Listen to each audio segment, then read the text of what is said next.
सास का घूंघट पार्ट 3। अब तक हमने देखा कि देविका की हालत बहुत नाजुक है, लेकिन घर के आदमी उसे डॉक्टर के पास नहीं जाने दे रहे और जोगिंदर ने घर के मेन गेट पर बहुत बड़ा ताला लगा दिया है। लेकिन देविका की सास विमला पहली बार घूंघट उठाकर समाज के बनाए नियम का उल्लंघन करती है और देविका की जान बचाने की कोशिश में जुट जाती है। मैं भी देखती हूँ मेरी बहू को डॉक्टर के पास जाने से कौन रोकता है। देखो सचिन के बापू, दरवाजे की चाबी दे दो मुझे। तुम्हारा दिमाग ठिकाने पर है, पहले सर पर पल्लू रखो और अंदर जाओ। आज तक मैंने आपका हर गलत फैसला सर झुकाकर स्वीकार कर लिया, लेकिन आज मैं आपकी एक बात नहीं सुनूंगी।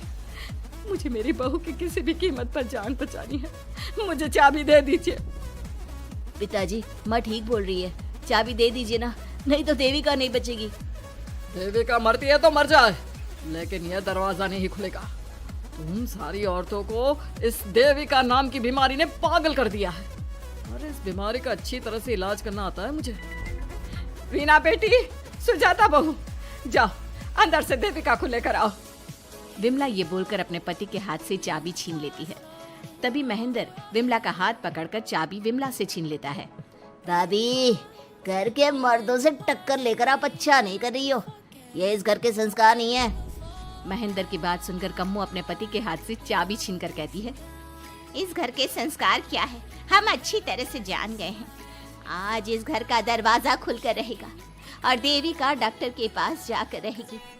भाभी, ये लो दरवाजा खोलो। विमला ताला खोल देती है। तभी वीना और सुजाता देविका को लेकर आ जाती हैं।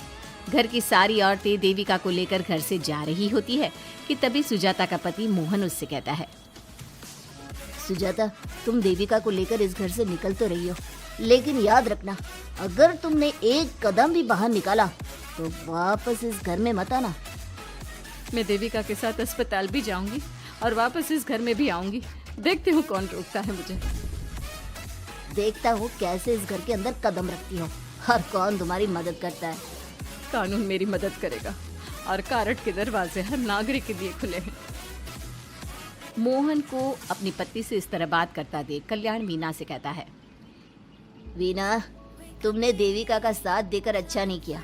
अगर तुम अभी भी इसके साथ गई तो अपना और मेरा रिश्ता खत्म समझना। मुझे कोई फर्क नहीं पड़ता। तुमने आज तक किया ही क्या है मेरे लिए। तुम खुद घर जमाई बनकर मेरे घर में रह रहे हो। कभी 100 रुपए की साड़ी दिलाई है मुझे? मेरे आने से पहले मेरा घर छोड़कर निकल जाना, समझे? ये बोलकर वीना और घर की सभी औरतें देविका को अपने साथ अस्पताल ले जाती है। वहां जाने के बाद डॉक्टर जल्दी से देविका का चेकअप करता है। चेकअप करने के बाद वो गुस्से से कहता है, ये क्या किया है तुमने?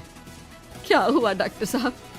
आपकी बहू की इतनी ज्यादा हालत खराब है और उन्हें चोट भी लगी है, फिर भी आपने उन्हें हॉस्पिटल लाने में इतना लेट कर दिया। आपको 3 दिन पहले ही इन्हें हॉस्पिटल में एडमिट करवाना चाहिए था। हमसे गलती हो गई डॉक्टर साहब, लेकिन आप जल्दी कुछ करिए। हमारी बहू और उसके बच्चे को बचा लीजिए। देखिए, अभी कुछ भी कह पाना मुश्किल है। हम माँ और बच्चे में से किसी एक को ही बचा सकते हैं। आप सोच लो किसे बचाना है। डॉक्टर साहब, आप देविका को बचाइए, उससे कुछ नहीं होना चाहिए। देखिए, हमें देविका का ऑपरेशन करना पड़ेगा। आप इनके पति को बुलाइए, हमें कुछ पेपर पर साइन करवाने हैं। डॉक्टर की बात सुनकर सभी औरतें सोच में पड़ जाती हैं। तभी वीना कहती है, डॉक्टर साहब, इनके पति नहीं आ सकते। ये इनकी सास है विमला देवी, आप इनसे साइन करवा लीजिए। लेकिन पेशेंट की हालत इतनी नाजुक है, इनके पति है कहाँ? वो अपने आदमी होने का धर्म निभा रहा है। पति धर्म के बारे में उसे कुछ नहीं पता। डॉक्टर साहब, वो नहीं आएगा। क्या क्या करना है आप मुझे बताइए। थोड़ी देर बाद डॉक्टर देविका का ऑपरेशन शुरू कर देते हैं। जब वो ऑपरेशन थिएटर से बाहर आते हैं तो कहते हैं, आप लोगों की किस्मत अच्छी है, देविका भी सुरक्षित है और उसका बच्चा भी। डॉक्टर, बेटा हुआ है या बेटी? बेटा हुआ है। सब लोग बहुत खुश होते हैं। कुछ दिन तक देविका उसी हॉस्पिटल में रहती है और उसके ससुराल की औरतों ने उसका बहुत ध्यान भी रखा। अब देविका कुछ हद तक ठीक हो गई। डॉक्टर ने देविका को घर जाने की इजाज़त दे दी, लेकिन सभी सोच में पड़ गए। हम भाभी को घर ले तो जाएं, लेकिन माँ, आपको घर का माहौल पता है ना।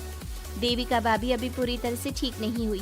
भाभी वहाँ आराम नहीं कर पाएंगी और पता नहीं घर के सारे आदमी हमारे साथ क्या करेंगे। माँ, क्या हम डॉक्टर से बात करके देविका को थोड़े दिन और यहाँ नहीं रख सकते? जब वो पूरी तरह से ठीक हो जाएगी तो उसे यहाँ से ले जाएंगे। ये बात सुनकर विमला सोच में पड़ जाती है। तभी कम्मो कहती है, तुम दोनों ठीक कह रही हो, मैं अभी डॉक्टर से बात कर लेती हूँ। कम्मो डॉक्टर से बात कर लेती है और देविका कुछ दिन में बिल्कुल ठीक हो जाती है। देविका अपने बच्चे को गोद में लिए बाकी औरतों के साथ अपनी ससुराल जाती है, लेकिन घर के सभी आदमी उन्हें दरवाजे पर ही रोक देते हैं। खबरदार, तुम में से कोई भी औरत अगर घर के भीतर घुसी, अगर तुम घर में कदम रखोगी तो घर अपवित्र हो जाएगा। घर हमारे कदम रखने से अपवित्र नहीं होगा, बल्कि आपकी गंदी सोच की वजह से घर क्या, अरे पूरा समाज अपवित्र हो रहा है। सुजाता, मैंने मना किया था ना घर से बाहर जाने के लिए। अब एक काम कर, जैसे यहाँ आई है वैसे ही यहाँ से सीधा अपने मायके लौट जा। क्यों जी, क्यों चली जाऊँ मैं अपने मायके? मैं जब तक चाहूँ यहाँ रह सकती हूँ। अगर आपने मुझे इस घर में आने से रोका तो मैं आपकी पुलिस में शिकायत कर दूंगी। रीना, इन सब की तरह तुम्हारा भी दिमाग खराब हो गया है। अब मैं तुम्हें बिल्कुल बर्दाश्त नहीं करूंगा। तुम्हें ऐसी सजा दूंगा कि तुम याद रखोगी।